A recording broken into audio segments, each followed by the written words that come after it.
खबर अंबिकापुर से है। केंद्रीय मंत्री शिवराज सिंह चौहान आज पीजी कॉलेज मैदान में आयोजित मोर आवास मोर अधिकार कार्यक्रम में शामिल हुए। इस दौरान सरगुजा संभाग के 51,000 हितग्राहियों को गृह प्रवेश कराया गया और उन्हें नवीन आवास की चाबी सौंपी गई। कार्यक्रम में केंद्रीय मंत्री ने 3 लाख नए आवासों की स्वीकृति का भी ऐलान किया। इस मौके पर उत्कृष्ट कार्य करने वाली स्वयं सहायता समूह की दीदियों को सम्मानित भी किया गया। आपको बताते चले, मीडिया से बात करते हुए शिवराज सिंह चौहान ने कहा कि ये सिर्फ योजना नहीं, एक संकल्प था जो आज पूरा हुआ है और बीजेपी वादे करती है और उन्हें निभाती भी है। नकली खाद बीज के सवाल पर उन्होंने कहा कि सरकार कृषि में नई क्रांति लाने की तैयारी कर रही है। इस खास कार्यक्रम में मुख्यमंत्री विष्णु देवसाय, डिप्टी सीएम विजय शर्मा, महिला बाल विकास मंत्री लक्ष्मी राजवाड़े, स्वास्थ्य मंत्री श्याम बिहारी जायसवाल, कृषि मंत्री रामविचार नेताम और अन्य जनप्रतिनिधि मौजूद रहे।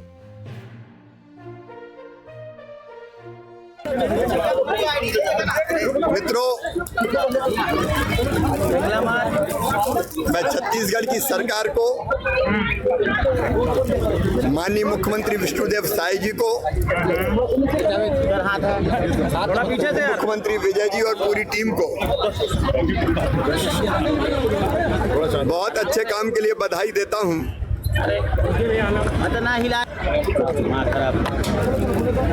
छत्तीसगढ़ की जनता के लिए एक ऐतिहासिक दिन है, एक संकल्प था जो पूरा हुआ है और यहाँ की जनता का एक सपना था जो साकार हुआ है। सबको आवास, मोर आवास मोर अधिकार, यह अधिकार छीना था कांग्रेस की सरकार ने। प्रधानमंत्री श्रीमान नरेंद्र मोदी जी ने प्रधानमंत्री आवास योजना का पैसा भेजा, लेकिन घर नहीं बने, इसलिए कि यहाँ जो तत्कालीन बैठी सरकार थी उसकी रुचि घर बनाने में थी नहीं, अपने हिस्से का पैसा उन्होंने नहीं दिया और इसलिए जिनके मकान आज से 8 साल पहले बन जाने थे वो मकान से, आवास से वंचित रहे। विजय जी साथ है, भारतीय जनता पार्टी ने उस समय आंदोलन किया था कि हमारी सरकार अगर बनी तो हम पात्र हितग्राहियों के मकान बनाएंगे। हम जो कहते हैं वो करते हैं और मोदी जी है तो मुमकिन है। जो वचन छत्तीसगढ़ की जनता को दिया था वो आज पूरा हुआ। लगभग 18 लाख आवास थे, उनमें वो भी थे जो सीएम आवास योजना के कुछ मकान अधूरे कह तो दिए लेकिन अधूरे पड़े थे। आज मुझे खुशी है, पहली बार, तीसरी बार सरकार बनने के बाद हमने 8 लाख से ज़्यादा मकान छत्तीसगढ़ के पात्र हितग्राहियों के लिए राज्य सरकार को दिए थे, फिर 3.5 लाख के आसपास फिर दिए और उसके बाद अभी जो 2018 के आवास की सूची थी उनमें 3,700,000 के आसपास मकान बचे थे। आज उस सूची को पूरी तरह संतृप्त कर दिया और 2018 की आवास प्लस की सूची के जितने मकान थे, जितने नाम थे हितग्राहियों के, उन सबको आवास प्रदान करने के लिए यहाँ आवास आवंटित कर दिए गए हैं। और केवल इतने नहीं, उस सूची में जो नहीं थे पीएम जनमन के आवास वो अलग स्वीकृत किए। मुख्यमंत्री जी और उप मुख्यमंत्री जी आए थे तो जो नक्सल प्रभावित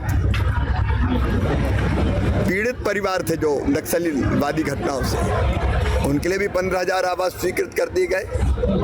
अत्यंत पिछड़ी जनजातियों के लिए भी आवास की कोई कमी नहीं है और यहाँ तक कि उनके जो अधूरे छोड़े हुए आवास थे उनको भी पूरा करने का काम किया। तो 18 लाख मकानों का संकल्प आज पूरा हुआ है। गरीबों को घर मिलेंगे, इससे बड़ी खुशी क्या हो सकती है। इसलिए मैं भी यहाँ आके अत्यंत प्रसन्न हूँ। सबको बधाई और इसके साथ जिनके नाम 2018 की आवास प्लस की सूची से रह गए थे उनके लिए नया सर्वे चालू है। यहाँ की जनता को मैं बधाई देता हूँ। स्थापना होने के ज्यादा खाद बीज की खबर, नकली खाद बीज को लेकर देखो दोनों चीजें हैं। नंबर 1, खाद का असंतुलित प्रयोग और अत्यधिक प्रयोग जमीन को और किसान दोनों को नुकसान पहुंचाता है। किसी तत्व की जरूरत ही नहीं और हम डालते जा रहे हैं। पोटास की, नाइट्रोजन की, फास्फोरस की काय की जरूरत ये देख के डालें।